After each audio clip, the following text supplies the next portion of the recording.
berada di pihak yang benar. Percayalah saudara-saudara, Tuhan akan melindungi kita sekalian. Allahu Akbar, Allahu Akbar, Allahu Akbar. Merdeka! 10 November menjadi simbol perlawanan bangsa Indonesia terhadap kembalinya penjajah Belanda. Bangsa Indonesia yang saat itu baru lahir harus menghadapi ujian berat, yaitu kembalinya Belanda yang membonceng tentara sekutu yang akan melucuti senjata tentara Jepang.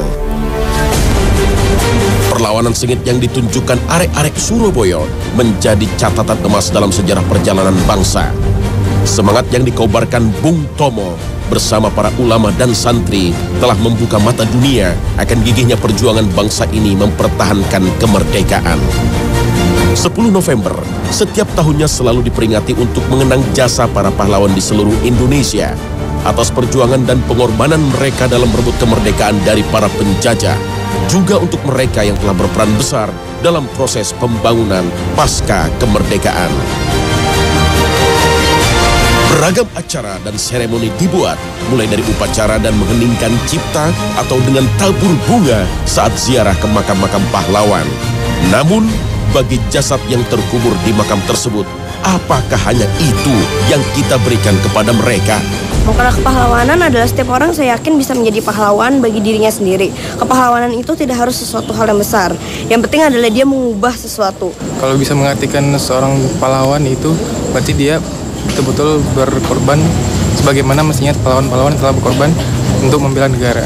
Ya mereka udah kayak zaman pahlawan dulu udah segitunya loh, berusaha untuk sampai sekarang kita bisa kayak gini gitu.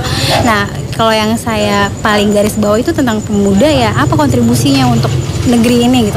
Indonesia itu mengenang para pahlawan itu pada tanggal 10 November. Jadi sebenarnya kita harus memaknai lebih dalam lagi. Mereka memperjuangkan negara kita seutuhnya sehingga negara kita itu berjuangnya mati-matian membela negara dari penjajah gitu kan. Sudahkah kita sebagai anak bangsa mengisinya setimpal dengan pengorbanan yang telah para pahlawan lakukan? Atau hanya sekedar larut dalam upacara dan seremoni dan setelah itu dilupakan? Jangan-jangan kita menjadi bangsa yang kufur nikmat atas kemerdekaan yang telah Allah berikan. Bung Tomo, Diponegoro, Kiai Hashim Ash'ari, Haji Ahmad Dahlan adalah orang-orang yang sudah memilih posisi atas bangsa ini. Sikap dan tindakan mereka jelas, keutuhan dan kemerdekaan bangsa di atas segalanya. Lalu, di manakah posisi kita sekarang akan diletakkan atas bangsa ini?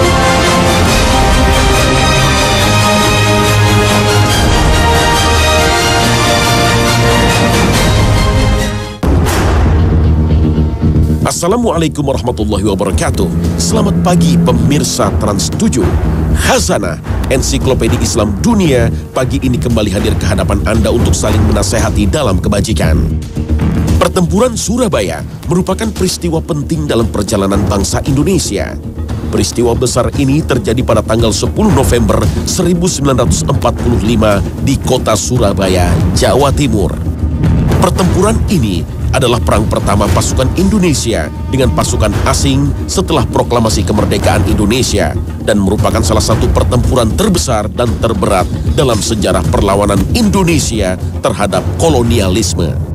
Jika ditarik ke belakang, maka peristiwa ini tidak bisa dilepaskan dari pendudukan Jepang terhadap Indonesia pada tahun 1942. Setelah ditandatanganinya perjanjian Linggarjati yang menyatakan penyerahan tanpa syarat Belanda terhadap Jepang. 3 tahun kemudian, Jepang menyerah tanpa syarat kepada sekutu setelah dijatuhkannya bom atom oleh Amerika Serikat di Hiroshima dan Nagasaki. Peristiwa itu terjadi pada bulan Agustus 1945. Dalam kekosongan kekuasaan asing tersebut, bangsa Indonesia memproklamasikan kemerdekaannya pada tanggal 17 Agustus 1945. Setelah kekalahan pihak Jepang, rakyat dan pejuang Indonesia berupaya melucuti senjata para tentara Jepang. Maka timbullah pertempuran-pertempuran yang memakan korban di banyak daerah. Kemudian pada tanggal 25 Oktober 1945, tentara Inggris atas nama Blok Sekutu mendarat di Surabaya. Tujuannya adalah untuk melucuti senjata Jepang, membebaskan tahanan Jepang, dan memulangkan tentara Jepang ke negerinya. Akan tetapi kedatangan tentara Inggris tersebut membawa misi terselubung, yaitu mengembalikan Indonesia kepada administrasi pemerintahan Belanda sebagai negeri jajahan Hindia Belanda. Setelah proklamasi tanggal 17 Agustus 1945, pemerintah mengeluarkan maklumat agar mengibarkan bendera merah putih di seluruh Nusantara. Gerakan ini meluas termasuk di Surabaya, dan terjadilah suatu insiden yang menunjukkan naluri kepahlawanan pemuda Indonesia dalam mempertahankan kemerdekaannya. Insiden tersebut terjadi di Hotel Yamato, Surabaya, yang sekarang telah berubah nama menjadi Hotel Majapahit. Pada malam hari, sekelompok orang Belanda di bawah pimpinan Mr. Blokman mengibarkan bendera Belanda merah putih biru di tiang pada tingkat teratas Hotel Yamato. Keesokan harinya para pemuda Surabaya melihatnya dan menjadi marah karena mereka menganggap Belanda telah menghina kedaulatan Indonesia dan melecehkan gerakan pengibaran bendera merah putih yang sedang berlangsung di Surabaya. Tak lama kemudian massa berkumpul di depan hotel tersebut memprotes pengibaran bendera Belanda. Kemudian beberapa orang perwakilan dari pemerintah Indonesia yang ada di Surabaya bertemu dengan Mr. Blokman untuk berunding. Akan tetapi, perundingan tidak berjalan mulus. Perundingan buntu dan terjadi baku tembak yang menewaskan beberapa orang, baik dari pihak Belanda maupun Indonesia. Sebagian pemuda berebut naik ke atas hotel untuk menurunkan bendera Belanda. Para pemuda ini berhasil menurunkan bendera Belanda, merobek bagian birunya, dan mengereknya ke puncak tiang bendera kembali sebagai bendera merah putih. Setelah insiden di Hotel Yamato, meletuslah pertempuran pertama antara Indonesia melawan tentara Inggris. Serangan-serangan kecil tersebut di kemudian hari berubah menjadi serangan umum yang banyak memakan korban jiwa di kedua belah pihak. Sebelum akhirnya Jenderal B.C. Hawthorne meminta bantuan Presiden Soekarno untuk meredakan situasi. Setelah terbunuhnya Brigadir Jenderal Malabi, penggantinya Mayor Jenderal Robert Munzer mengeluarkan ultimatum yang menyebutkan bahwa semua pimpinan dan orang Indonesia yang bersenjata harus melapor dan meletakkan senjatanya di tempat yang ditentukan dan menyerahkan diri dengan mengangkat tangan di atas. Batas ultimatum adalah jam 6 pagi tanggal 10 November 1945. Ultimatum tersebut kemudian dianggap sebagai penghinaan bagi para pejuang dan rakyat yang telah membentuk banyak badan-badan perjuangan. Ultimatum tersebut ditolak oleh pihak Indonesia dengan alasan bahwa Republik Indonesia waktu itu sudah berdiri dan tentara keamanan rakyat juga telah dibentuk sebagai pasukan negara. Selain itu, banyak organisasi perjuangan bersenjata yang telah dibentuk masyarakat, termasuk di kalangan pemuda, mahasiswa, dan pelajar yang menentang masuknya kembali pemerintahan Belanda yang membonceng kehadiran tentara Inggris di Indonesia.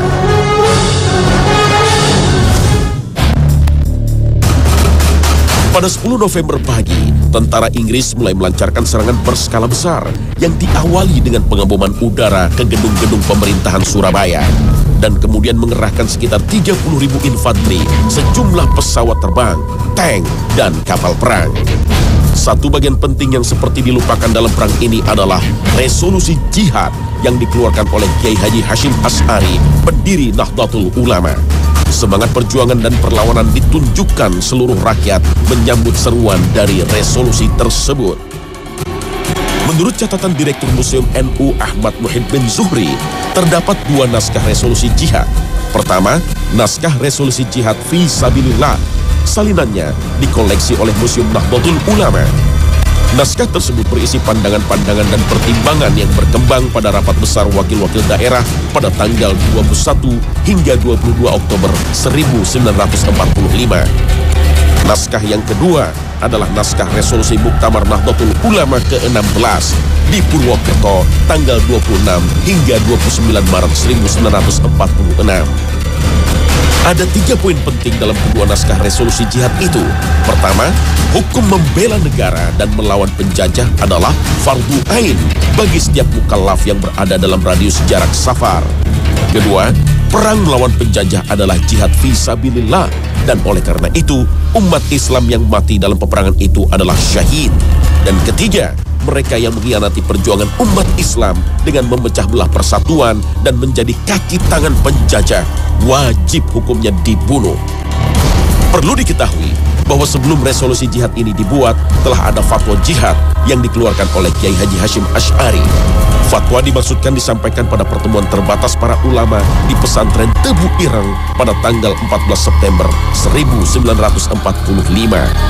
Poin-poin dari fatwa ini sama dengan poin-poin dalam resolusi jihad. Kiai Haji Hashim Asy'ari merupakan figur yang sangat disegani oleh para kiai dan santri se-Jawa dan Madura. Beliau juga menjadi komandan spiritual Laskar Hizbullah yang dikomandani oleh para kiai dan beranggotakan para santri. Untuk kesekian kalinya, umat Islam yang diwakili para ulama dan santri menunjukkan loyalitasnya terhadap NKRI. Bagi para pahlawan ini, NKRI adalah tanah air kaum muslimin yang harus dipertahankan dari segala bentuk penjajahan. Dan mempertahankannya adalah jihad fisabilillah yang termasuk ibadah tertinggi dalam Islam. Rasulullah SAW bersabda, pokok segala urusan adalah al-Islam, dan tiangnya adalah sholat, dan puncaknya adalah berjihad. Hadis riwayat Tirmizi. Seruan jihad yang disampaikan oleh Kiai Haji Hashim Asy'ari pada tanggal 9 November 1945 itu dengan cepat menyebar ke berbagai daerah sekitar Surabaya seperti Mojokerto, Lamongan, Tuban, Pasuruan, Jombang, Malang, dan bahkan ke daerah-daerah yang lebih jauh seperti Probolinggo, Jember, Lumajang, Situbondo, Banyuwangi, Rembang, bahkan Cirebon. Para kiai, santri, satuan-satuan dari barisan Hizbullah dan Sabilillah berbondong-bondong ke Surabaya bergabung dengan pasukan yang sudah ada dan warga kota Surabaya untuk menyambut serangan umum pasukan Inggris di bawah Mayor Jenderal A.C. Mansur pada 10 November 1945. Teriakan takbir Allahu Akbar sebagai penanda jihad fisabilillah dikumandangkan. Tidak salah jika kita menyebut para pejuang pada saat itu adalah mujahid, dan setiap jiwa yang gugur dalam medan perang saat itu syahid, insya Allah. Seluruh kota dibombardir pasukan Inggris dari darat, laut, dan udara. Inggris yang telah berpengalaman dalam Perang Dunia Kedua menduga rakyat Surabaya akan tunduk dan menyerah dalam waktu 3 hari. Tetapi kenyataan di lapangan berbicara lain. Pertempuran terus berlanjut sampai 3 bulan. Pihak Inggris pun menderita kerugian yang tidak sedikit. Bahkan kerugian yang diderita Inggris dalam Perang Surabaya ini sama dengan kerugian yang mereka alami dalam perang melawan Jepang di Myanmar selama 3 tahun. Dan Inggris pun menandai momentum bersejarah yang paling keras itu dengan sebaris kalimat, once and forever.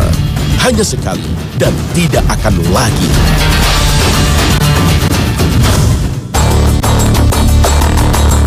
Para pahlawan tidak pernah meminta untuk menjadikan mereka pahlawan.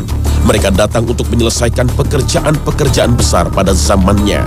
Dalam kamus nasionalisme, pahlawan adalah gelar yang diberikan presiden kepada seseorang yang telah gugur atau meninggal dunia atas perjuangan, pengabdian, dharma bakti, dan karya yang luar biasa kepada bangsa dan negara. Maka dalam arti yang lebih umum, dapat dikatakan bahwa pahlawan adalah orang yang berjuang, mengabdi, dan memberikan karya yang luar biasa untuk sebuah ide dan cita-cita yang diyakininya. Rasulullah SAW bersabda dalam sebuah hadis sahih, sebaik-baik kalian adalah yang bermanfaat untuk orang lain. Hadis riwayat Tirmizi. Dengan demikian, pada dasarnya Islam mengajarkan setiap umatnya untuk menjadi pahlawan, dan pahlawan tidak selalu identik dengan kekuatan fisik.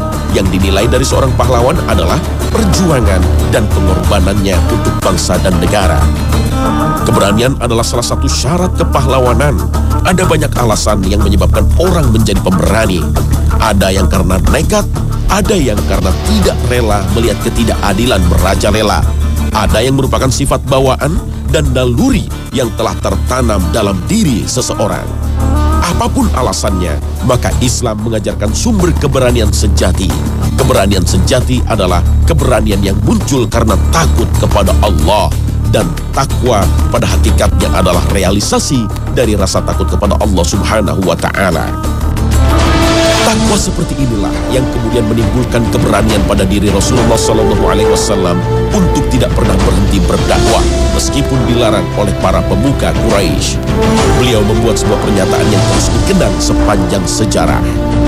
Wahai paman, seandainya mereka meletakkan matahari di tangan kananku dan bulan di tangan kiriku supaya aku berhenti, maka aku tidak akan berhenti sampai Allah menegakkan agama ini atau aku yang gugur.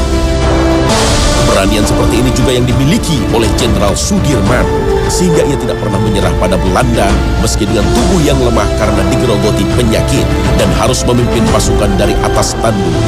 Ia terus bergerilya dari hutan ke hutan untuk mempertahankan eksistensi Indonesia. Dengan kondisinya yang demikian, Jenderal Sudirman menjadi orang yang paling ditakuti Belanda saat itu. Keberanian dan keteguhan hati yang dimiliki oleh Jenderal Sudirman ini tidak datang begitu saja. Beliau adalah didikan salah seorang ulama yang bernama Kiai Haji Bushro Syuhada. Selama dalam gemplengan Kiai Bushro inilah Sudirman terbiasa puasa sunnah dan sholat malam.